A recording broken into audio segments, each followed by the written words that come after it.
తూర్పు గోదావరి జిల్లా ఇన్ఛార్జ్ మంత్రిగా రాజమండ్రి కలెక్టరేట్ లో జరిగిన డిఆర్సీ సమావేశంలో పాల్గొన్న మంత్రి నిమ్మల అనంతరం మీడియాతో మాట్లాడిన నిమ్మల రామానాయుడు. చంద్రబాబు నాయుడు గారు అత్యంత ప్రతిష్టాత్మకంగా పేదరిక నిర్మూలన కోసం P4 ఏదైతే ఆయన ఇంట్రడ్యూస్ చేశారు ఈ రాష్ట్రంలో, ఆ P4 ని మన ఈస్ట్ గోదావరిలో కూడా పకడ్బందీగా అమలు చేసేటువంటి విధంగా ప్రతి కాన్స్టిట్యున్సీలోనూ P4 ని మరి మానిటరింగ్ చేయడానికి ప్రతి కాన్స్టిట్యున్సీలోనూ కూడా ఒక 6 ఈ యొక్క P4 ని కాన్స్టిట్యున్సీ లెవెల్లో మరి వాళ్ళు కోఆర్డినేట్ చేసుకోవడానికి, అదేవిధంగా డిస్టిక్ లో కూడా ఒక 5 మెంబర్స్ ని మనం అపాయింట్మెంట్స్ ఇచ్చి ఆ P4 ని పకడ్బందీగా ఈ యొక్క జిల్లాలో అమలు చేసేటువంటి విధంగా, అదేవిధంగా ఏదైతే గ్రామాల్లో కూడా బిలో పావర్టీ లైన్ ఎవరైతే ఉన్నారో ఆ బిలో పావర్టీ లైన్ లో మొదటి విడతగా ఆఖరి 20% మంది లో ఇన్కమ్ ఎవరైతే ఉంటారో అటువంటి వాళ్ళని ఐడెంటిఫై చేసి వాళ్ళని బంగారు కుటుంబాలుగా మనం మరి అనౌన్స్ చేసుకుని, ఎవరైతే ఎన్ఆర్ఐస్ కానీ ఎవరైతే దాతలు కానీ ఎవరైతే ఉంటారో వాళ్ళ సపోర్ట్ తీసుకుని ఆ బంగారు కుటుంబాలకి ప్రభుత్వం నుంచి ఆ సంక్షేమ కార్యక్రమాలు, అభివృద్ధి కార్యక్రమాలు, ఆ యొక్క ప్రయారిటీ వాళ్ళకి ఇచ్చేటువంటి విధంగా, అదేవిధంగా ఆ కుటుంబాల్లో ఇతరత్ర అంటే చాలా ఫ్యామిలీస్ ఎడ్యుకేటెడ్గా పిల్లల్ని చదివించకపోవడం, లేకపోతే కొన్ని ఏదైతే డిస్సాటిస్ఫాక్షన్ ఏవైతే ఉంటాయో వాటిని కూడా సరిదిద్ది ఆ కుటుంబాలను కూడా ప్రయోజనాత్మకంగా చేసేటువంటి విధంగా తీర్చిదిద్దాలనేటువంటి P4 చంద్రబాబు నాయుడు గారు ఆలోచన ఏదైతే ఉందో దానికి అనుగుణంగా జిల్లాలో ద ఫస్ట్ ప్రయారిటీ దానికి ఇచ్చి ఆ 2047 విజన్ ని నెరవేర్చాలని చెప్పేసి మేజర్ గా ఈ రోజు డిఆర్సీ మీటింగ్ లో కూడా డిస్కషన్ చేసి డిసిషన్ తీసుకున్నామనే విషయాన్ని తెలియజేస్తూ ఉన్నా. అదేవిధంగా ఏదైతే మరొక ముఖ్యమైనటువంటి శాండ్,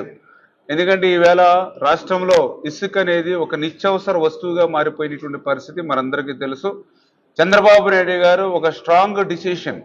ప్రకృతిలో సహజ సిద్ధంగా లభించేటువంటి ఇసుక ఉచితంగానే ప్రజలకు ఇవ్వాలనే ఆలోచనతో ఉచిత ఇసుక ఏదైతే ప్రవేశపెట్టామో ఆ ఉచిత ఇసుక ప్రజలకు అందేటువంటి విధానంలో, అందులో కూడా పర్టికులర్ గా రేపు జూన్ నెల నుంచి వర్షాకాలం ప్రారంభం అవుతుంది కాబట్టి మళ్ళీ సెప్టెంబర్ వరకు కూడా మనకి నదుల్లో ఈ యొక్క శాండ్ రిసోర్స్ మనకి తగ్గుతుంది కాబట్టి దానికి ప్రీ ప్లాన్డ్ గానే జూన్ నెల నుంచి సెప్టెంబర్ నెల వరకు కూడా ఎంత శాండ్ ఏ కాన్స్టిట్యున్సీలో అవసరం అవుతుందో దాన్ని ఎస్టిమేట్ చేసి ఆ కాన్స్టిట్యున్సీలోనే స్టాక్ పాయింట్లు పెట్టాం. అంచేత ఈ రీచెస్ నుంచి ఖచ్చితంగా జూన్ లోపల ప్రతి కాన్స్టిట్యున్సీలోనూ కూడా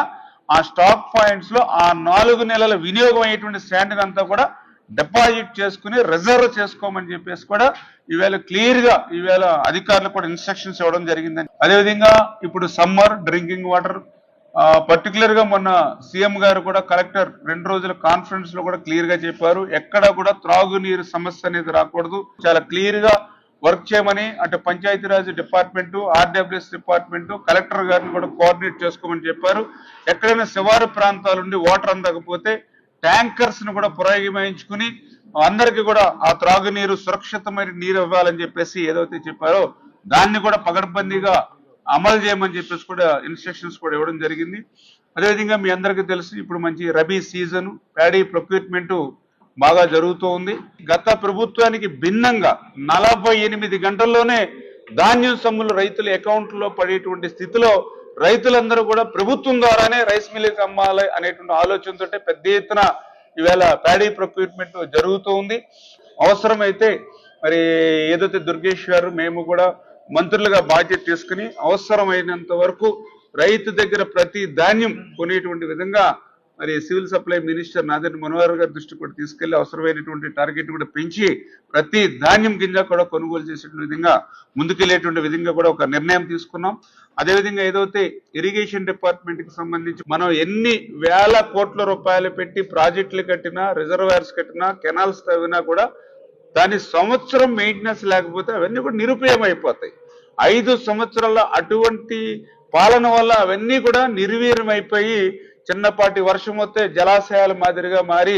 పంటలు పండించలేనటువంటి పరిస్థితి వస్తుంది, శివారు ప్రాంతాలకు నీరు వెళ్ళనేటువంటి పరిస్థితి వస్తుంది. అందుకే ఆ ఓఎండ్ఎం కూడా ఆర్థిక పరిస్థితి సహకరించకపోయినప్పటికీ కూడా ఈ మే నెలలో మరి పనులు చేసేటువంటి విధంగా మన 7 కాన్స్టిట్యున్సీలకు ఈ జిల్లాకు సంబంధించి ఓఎండ్ఎం ఓన్లీ ఓఎండ్ఎం కిందే 10,39,00,000 కూడా ప్రతిపాదనలు మన ఇరిగేషన్ పంపించడం జరిగింది. అవి కూడా ఇమ్మీడియట్లీ ఆ శాంక్షన్స్ వచ్చిన వెంటనే ఈ వేసవి కాలంలోనే ఆ పనులు కూడా పూర్తి చేసి రైతులకు వెసులుబాటు కల్పించాలని చెప్పేసి కూడా ఆదేశించడం జరిగింది. ఇచ్చినటువంటి మాటను నిలబెట్టుకునేటువంటి విధంగా ఈ రోజు చంద్రబాబు నాయుడు గారు, పవన్ కళ్యాణ్ గారు, నరేంద్ర మోడీ గారి యొక్క సహకారంతో ఈ రోజు యొక్క పాలన ఏదైతే సాగుతుందో దానికి అనుగుణంగా ఈ జిల్లాలో కూడా నడవాలని చెప్పేసి కూడా ఈ రోజు ఇట్లా విభిన్న అంశాల మీద డిస్కషన్ చేసి డిసిషన్స్ కూడా తీసుకుని మళ్ళీ నెక్స్ట్ మీటింగ్ టైంకి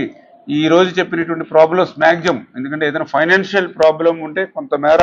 మనం సెక్రటరియట్ లో వర్కౌట్ చేసుకుని ఈ బడ్జెట్ తక్కువగా ఉన్నవి ప్రయారిటీ వైడ్ గా క్లియర్ చేయమని చెప్పేసి కూడా స్పష్టంగా ఆదేశాలు ఇవ్వడం జరిగింది.